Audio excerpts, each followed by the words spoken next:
Well, in November, Michigan received the 7th most 988 calls in the country. Now, those are calls to the Suicide and Crisis Lifeline. The line has been available since July 2022, and since then, call centers and crisis helplines have seen an increase in people seeking help and someone to talk to.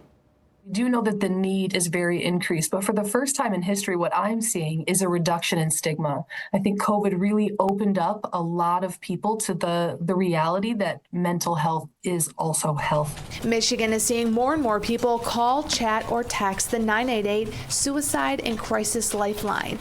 Data shows that Michigan received 7,267 calls in November, an increase compared to November 2022, when call centers here received just under 6,000 calls. We've recognized from 988 that the numbers in Michigan have been higher than most states in the country, and we've noticed that same upswing. Lisa Bruders, the Director of Crisis Services at Genesee Health System.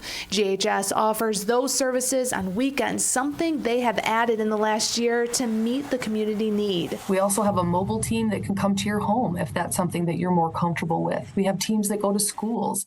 And so really finding that need in our community and being available at the time of crisis with the most helpful tools that we can provide. Barb Smith is the president of the Barb Smith Suicide Resource Response Network and has served the community for decades now. This is probably the most calls I have worked with families in my 34 years. She knows all too well the impact of suicide. Losing my brother to suicide, I wish that he would have made that call.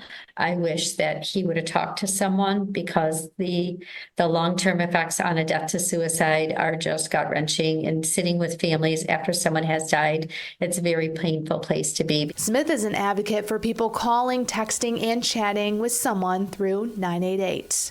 We want people to know that it's not just about suicide, it's about any crisis that you may be experiencing. And they don't call lights and siren, they don't call the police unless it's really necessary. The whole idea is to diffuse a little bit and then connect them to local resources.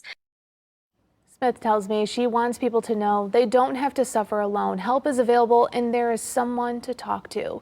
Remember, if you or a loved one is experiencing any kind of crisis, the Suicide and Crisis Lifeline is available 24/7. It's free and confidential. Just call 988.